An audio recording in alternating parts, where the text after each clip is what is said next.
Saudara bisa dengar suara saya ya? Sangat dengar. Oke.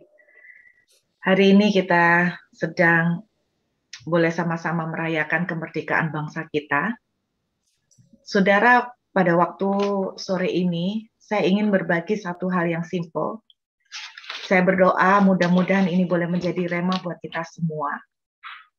Berbicara tentang merdeka, kita bukan hanya berbicara tentang kondisi kebebasan secara fisik, dalam arti yang tadi mungkin di penjara tapi keluar secara fisik.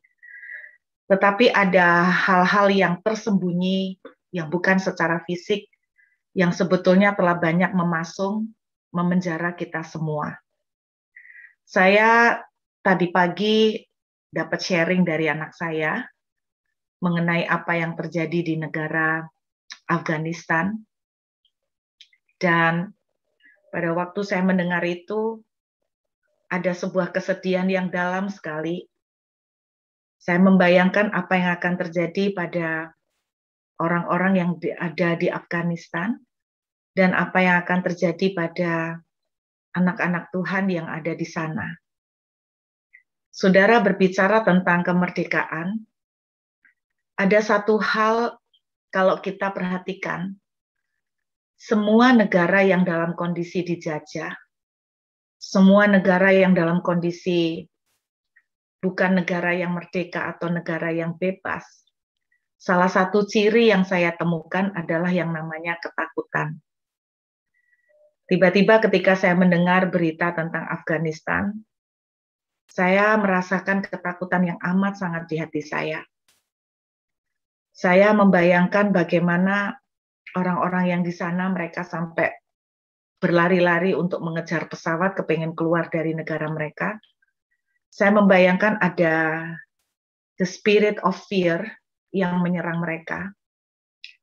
Saudara, itulah salah satu ciri khas yang saya temukan bahwa orang-orang atau bangsa yang sedang dalam jajahan, mereka adalah terkungkung salah satunya dengan ketakutan yang amat sangat. Kalau saudara ingat, saya pernah membagikan tentang kisah orang-orang Israel di kitab Hakim-Hakim.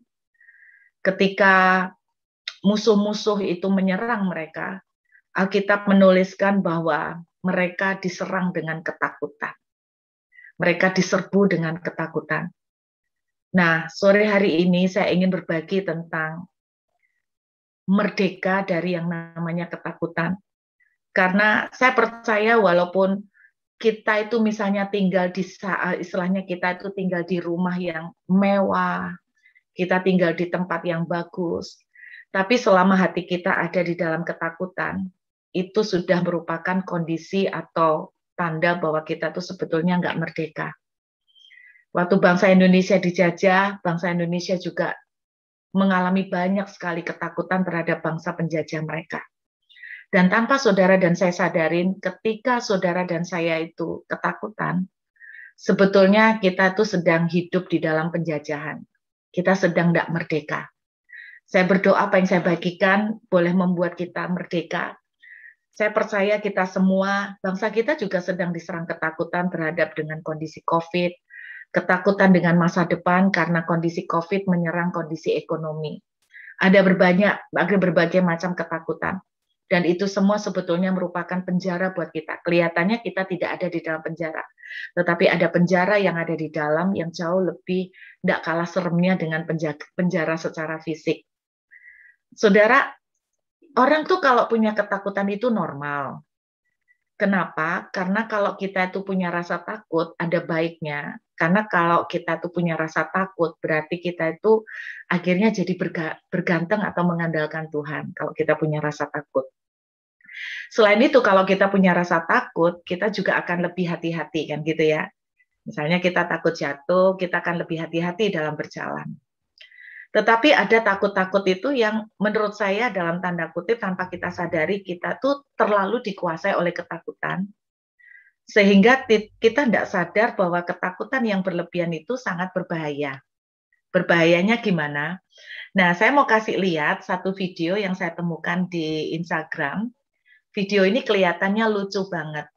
Tetapi sebetulnya waktu saudara lihat video ini, klip pendek ini ya, itulah yang sebetulnya terjadi pada waktu kita itu sedang mengalami ketakutan. Jadi yang namanya ketakutan ini tidak main-main loh Bapak Ibu. Saya tunjukkan ya, mungkin bisa diputar videonya sebentar.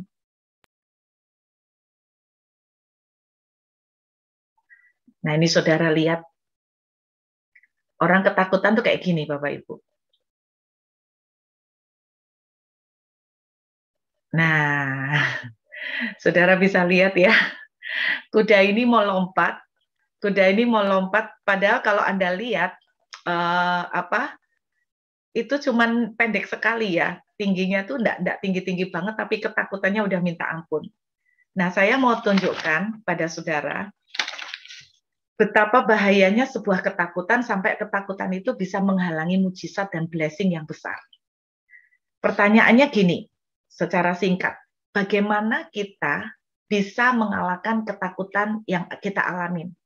Ketakutan soal keuangan, ketakutan soal kerjaan, ketakutan soal masa depan, ketakutan soal kondisi keluarga, dan segala macamnya. Kita buka Yohanes 8 ayat 32. Yohanes pasal 8 ayat 32.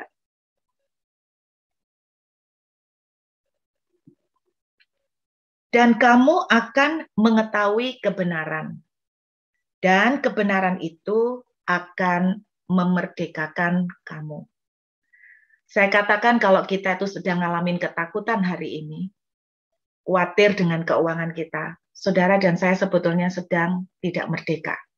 Kita sedang dipenjara. Dan itu ciri orang yang dijajah. Dan saudara, menurut Yohanes 8 ayat 32, cara untuk mengalahkan ketakutan, menurut saya, cara untuk kita merdeka, termasuk merdeka. Di sini dituliskan dimerdekakan, engkau akan dimerdekakan. Kebenaran akan memerdekakan kamu. Memerdekakan apa? Termasuk memerdekakan kita dari ketakutan. Caranya adalah dengan mengetahui kebenaran. Kebenaran akan memerdekakan kamu. Saya mau sharing aja sama Bapak Ibu, supaya bisa mengerti ya, maksudnya gimana kita mengalahkan ketakutan. Nah, banyak orang mengalahkan ketakutan dengan cara ditengking. Nggak bisa, saudara. Saya dulu pernah mengadakan percobaan bersama beberapa dari Anda. Bagaimana kalau kita nyoba nengking ketakutan dalam nama Yesus, aku perintahkan pergi, tambah ingat semuanya. Ketakutan aku perintahkan pergi, kekhawatiran pergi, kepanikan pergi, Anda tambah menengking, tambah kuat. Kita udah pernah dulu nyoba ya. Kita pernah nyoba, waktu itu saya memberikan contoh, kita membayangkan gajah warna pink, kalau saudara tahu, semakin kita menengking gajah warna pink, gambaran gajah warna pink itu semakin kuat. Jadi ketakutan, cara mengalahkannya untuk merdeka dari ketakutan adalah dengan mengetahui kebenaran. Contohnya begini, saudara, mungkin beberapa saudara ada yang bisa berenang, dan mungkin ada di antara saudara yang tidak bisa berenang.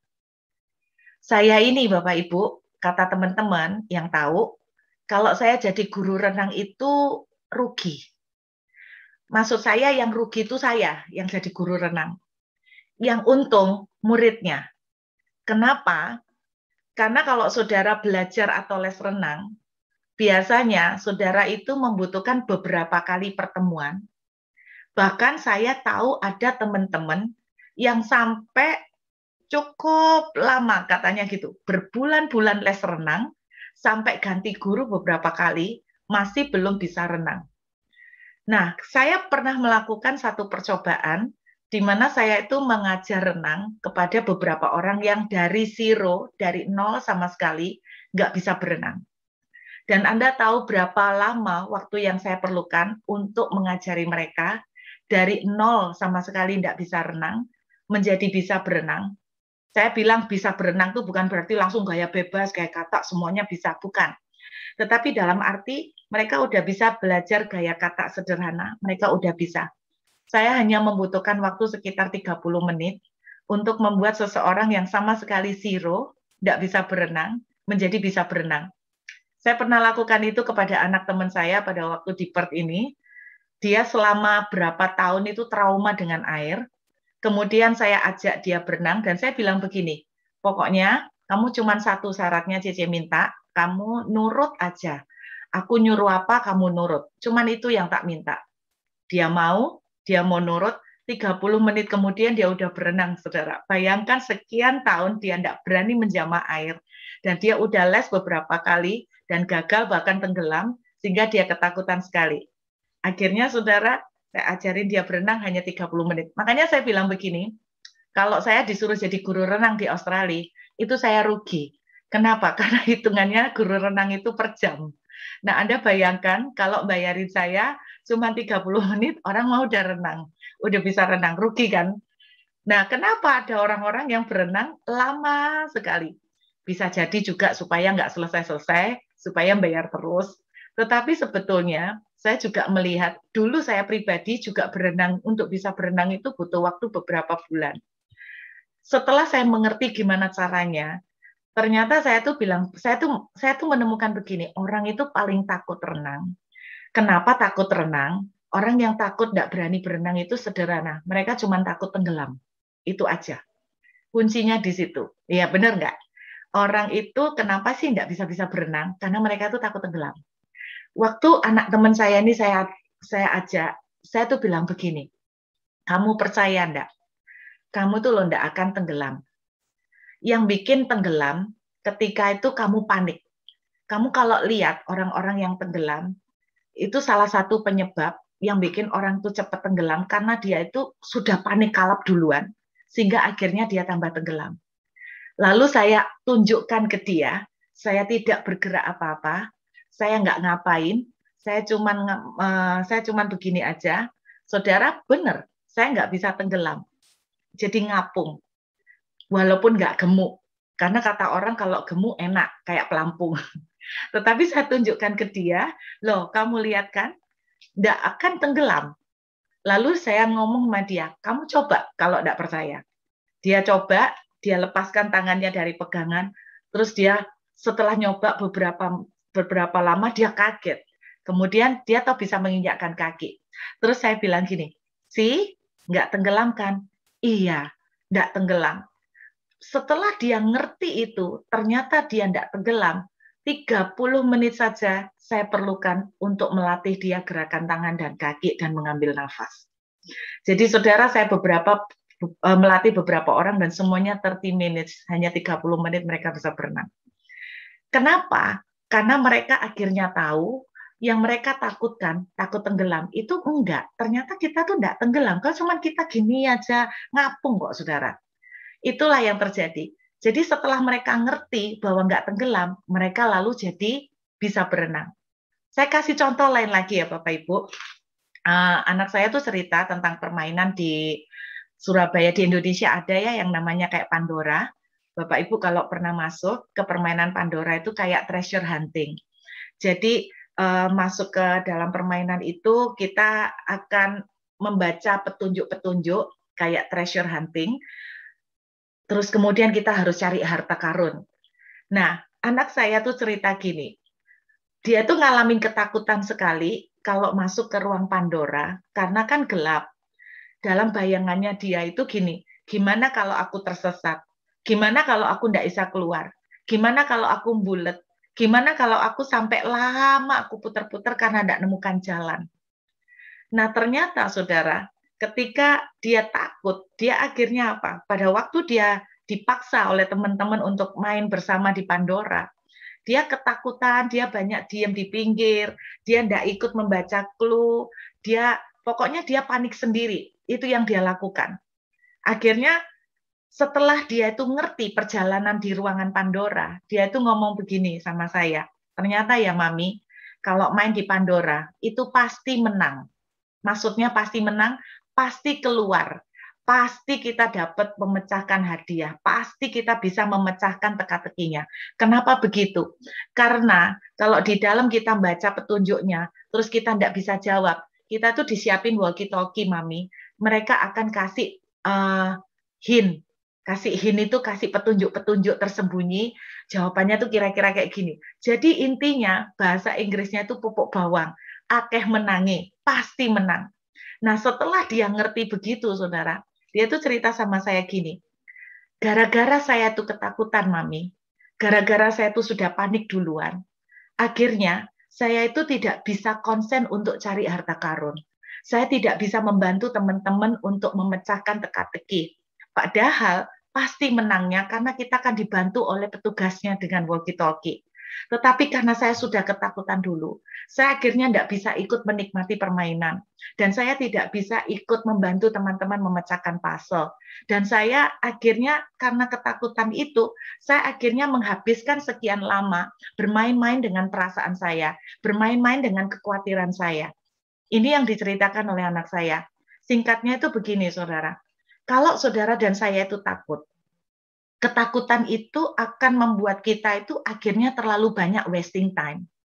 Ketakutan itu, kepanikan itu akhirnya membuat saudara dan saya akan menghabiskan banyak energi.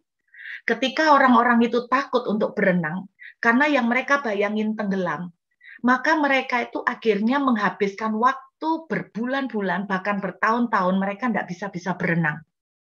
Karena mereka ketakutan, mereka buang waktu, dan mereka pada waktu benar-benar les renang, karena mereka sudah ada ketakutan untuk tenggelam. Jadi waktu les itu ada bayangkan, bahkan orang seusia saya waktu ada yang les itu bisa teriak-teriak, bisa panik sendiri, bisa, aduh, aduh takut gitu. Jadi Anda bisa bayangkan, kita itu akhirnya menghabiskan banyak energi dan tenaga yang terbuang. Akhirnya tidak bisa berenang. Padahal kalau kita ngerti, ternyata berenang itu nggak akan tenggelam. Yang bikin tenggelam karena panik. Ternyata kalau kita mengerti bahwa main di Pandora, itu pasti menangnya karena akan dibantu oleh petugasnya karena ada walkie-talkie. Jadi kalau kita mengerti seperti itu, kita tidak akan buang tenaga, kita tidak akan buang waktu, sehingga bahasa sederhananya, kemenangan itu bisa terjadi dengan lebih cepat.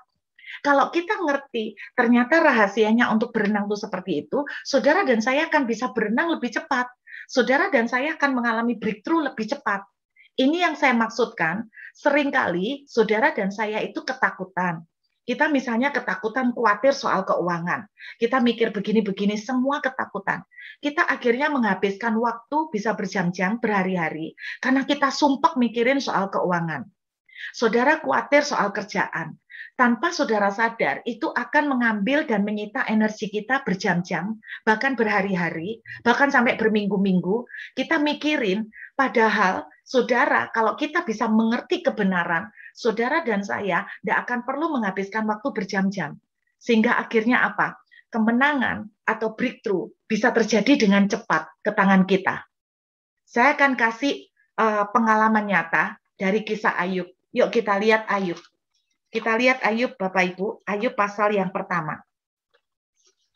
Ayub pasal pertama, ayat yang kelima. Kita lihat yuk sebentar kitab Ayub pasal pertama, ayat yang kelima.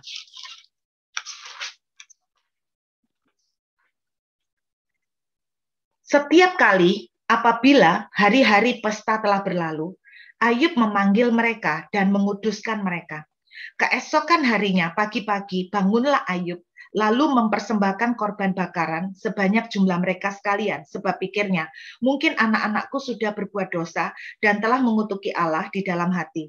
Demikianlah dilakukan Ayub senantiasa.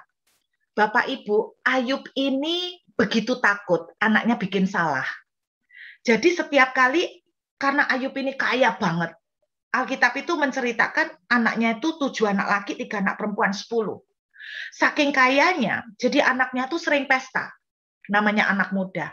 Nah, Alkitab menuliskan, Ayub itu takut kalau anaknya itu pesta, terus mungkin mabuk, atau sampai berbuat dosa, mengutuk Tuhan dalam kemabukannya, pokoknya bikin sesuatu yang Tuhan tidak suka.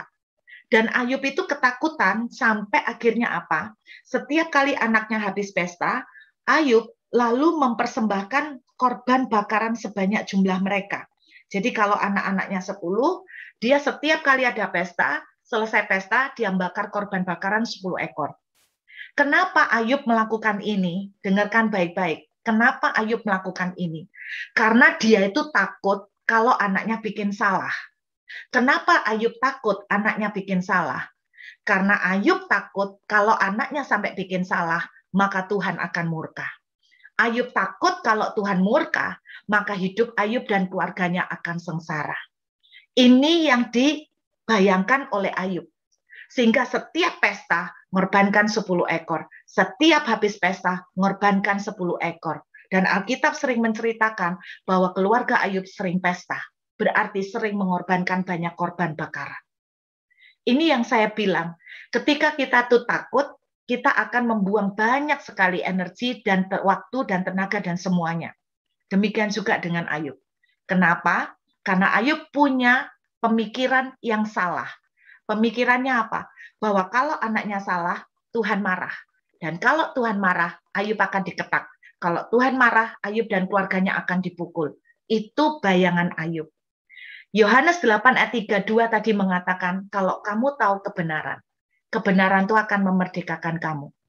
Ketika anak saya tahu kebenaran tentang permainan Pandora, dia nggak takut lagi, dia bisa menikmati setiap kali bermain Pandora, bahkan lama-lama jadi kurang menantang. Karena apa? Karena banyak menangnya. Demikian juga, saudara, saya mengajari anak-anak berenang, orang-orang berenang, saya nggak akan ngalamin kesulitan lagi, karena saya bisa klik kuncinya, dan ketika mereka tahu, ternyata mereka nggak akan tenggelam, mereka cepat sekali menerima hasil. Ini yang saya katakan, Ayub punya pandangan, dia nggak ngerti kebenaran. Kebenarannya seperti apa? Saudara, saya dulu bertahun-tahun melayani Tuhan. Karena saya datang dari latar belakang yang kita tuh selalu diajarin begini tanpa sadar. Bahkan pendeta pun juga tanpa sadar khotbah begini. Lu kalau nggak ngasih perpuluhan, dikeplak lu sama Tuhan. Itu contoh. Ya, kamu kalau nggak saat teduh, bolong-bolong, oh Tuhan marah. Terus kamu lupa doa puasa, Tuhan murka. Doa pagi bolong, jangan kaget Tuhan marah. Saudara, berapa banyak tanpa kita sadar, sehingga akhirnya kita tuh punya pemikiran seperti ini. Aduh, aku ini sakit. Pertanyaan pertama yang selalu muncul waktu kita sakit, kita ngomong gini, aku salah apa ya sama Tuhan? Ya enggak? Terus kita ngalamin musibah, misalnya dicopet atau dijambret, kemudian atau kita tuh jatuh di kendaraan. Pertanyaan yang selalu kita tanyakan, aku salah apa ya sama Tuhan hari ini kok apes banget? Anda tahu nggak?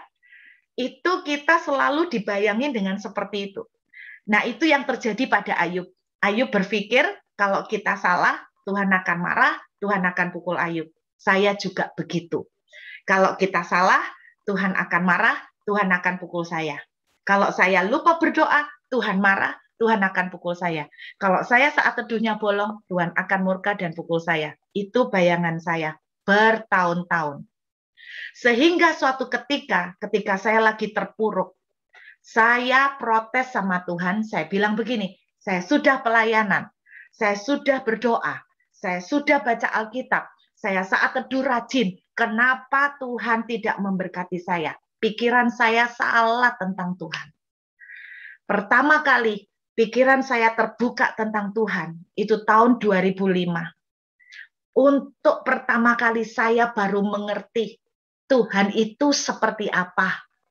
Maka mohon maaf Bapak Ibu, mohon maaf karena beberapa orang termasuk hamba Tuhan punya pandangan berbeda. Saya ngerti betul pada waktu itu saya lagi murtad dengan Tuhan. Dan Tuhan mendatangin saya melalui nubuatan seorang hamba Tuhan yang tidak kenal saya. Dan dia berkata begini, kamu sekarang ini sedang kecewa sama Tuhan.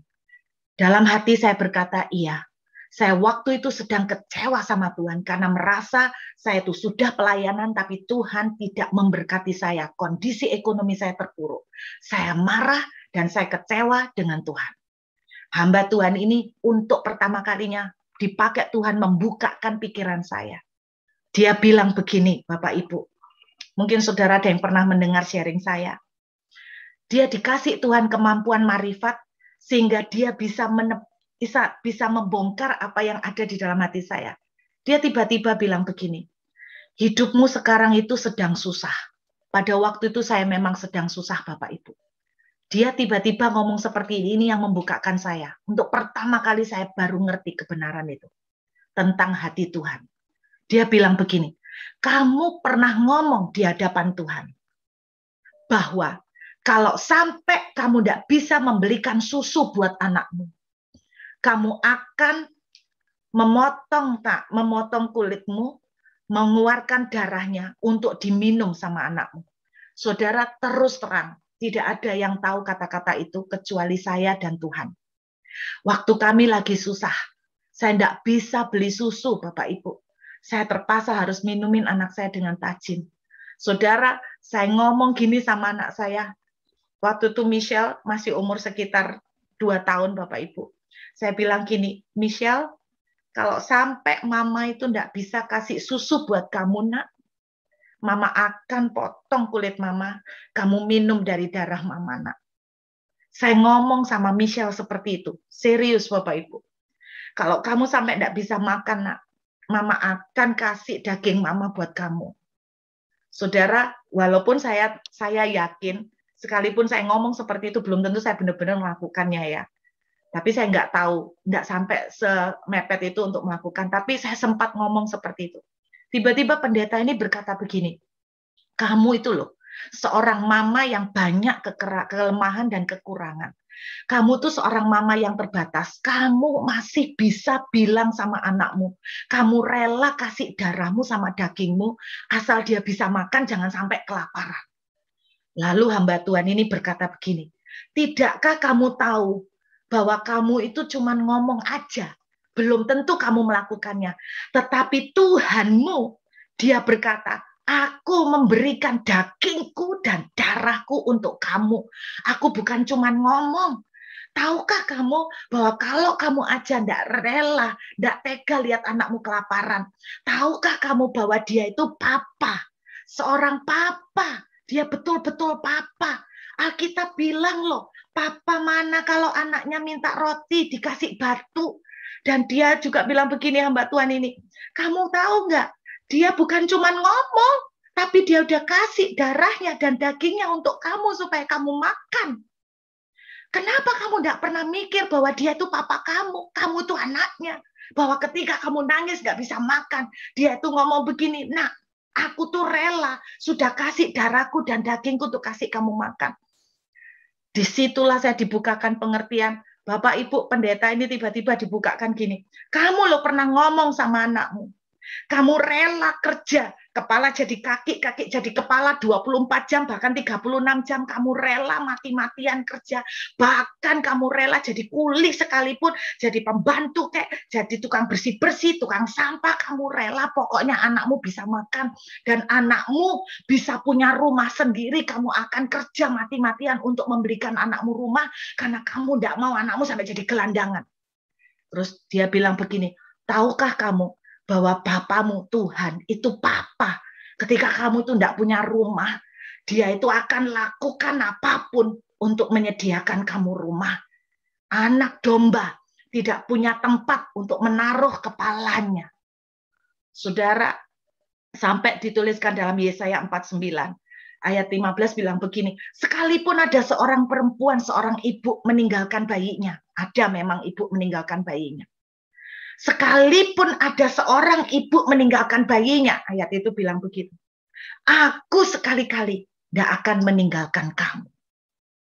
Terus terang tahun 2005 ketika saya ngerti kebenaran hati Bapak seperti ini, kebenaran ini, cara saya berdoa beda Bapak Ibu. Cara saya berdoa nggak seperti dulu. Tuhan, kenapa kau tidak tolong saya? Tuhan, sampai kapan saya harus menunggu? Kenapa engkau tidak kunjung datang? Cara doa saya sudah berubah. Setelah saya ngerti, untuk pertama kali saya tuh baru ngeh. Dia itu papa. Papa mana kalau lihat anaknya tuh bambung akan tega dan ketawa-ketawa? Enggak. Papa mana kalau ngelihat anaknya itu tidak bisa makan akan bangga? Enggak. Sejak itu pemahaman saya tentang Tuhan berubah. Dan saudara tahu, setiap kali saya mengalami sampai kekurangan uang, setiap kali saya dihadapkan pada kondisi sebuah persoalan, saudara tahu nggak? Saya bisa doa dengan yakin banget, dan saya bilang begini, makanya saya ngomong begini kalau doa, Pak, aku ini anakmu, dan aku percaya aku ini anakmu, Dan anakmu tuh loh, nggak mungkin kamu tuh biarkan anakmu tuh sampai utang, sampai minta-minta. Daud loh bilang, dahulu aku muda, sekarang tua, aku nggak pernah melihat anak orang benar tuh minta. Pak, aku ini anakmu, kamu pasti nggak akan biarin aku tuh ngutang atau minta. Saya ngomong begitu, saudara. Ketika saya tahu tentang kebenaran, tentang hati Tuhan, cara doa saya berubah. Dan tahukah saudara, cara doa saya berubah. Ternyata mujizat pun berubah. Breakthrough terjadi lebih cepat. Yang membuat kita lama mengalami breakthrough. Yang membuat kita lama mengalami kemenangan. Karena kita tidak ngerti kebenarannya. Contohnya, perasaan. Waktu kita ngalamin lonely. Kita seringkali perasaan bilang gini, mana Tuhan? Kamu ditinggalkan Tuhan. Kamu sendirian. Tuhan lo tidak care sama kamu. Ketika perasaan dan pikiran saya ngomong seperti itu, saudara, saya ingat kebenaran. Kebenaran bilang begini, aku sekali-kali tidak akan ninggalkan kamu. Bahkan sekalipun seorang ibu bisa meninggalkan kamu. Seorang ibu bisa meninggalkan anaknya. Aku tidak akan pernah meninggalkan kamu. Itu sebabnya Bapak Ibu. Setelah saya ngerti kebenaran, makanya kalau saya ngalamin kondisi pergumulan keuangan, saya tuh nggak ngalamin ketakutan yang seperti dialamin orang-orang. Nggak tahu kenapa Bapak Ibu.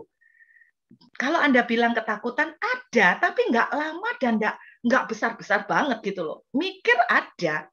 Tapi setelah itu, Pak, aku tuh loh anakmu. Anakmu ini loh, nggak ada duit buat makan. Aku yakin kamu lebih bingung. Anakmu ini loh, kalau nggak dapat jodoh, yang bingung kan papa mamanya. Betul nggak, saudara? Kalau seorang anak nggak dapat jodoh, yang bingung nggak papa mamanya?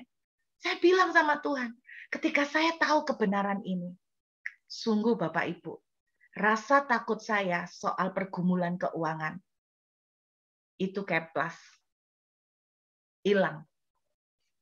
Suami saya, kalau sama saya, itu beda banget soal pergumulan keuangan.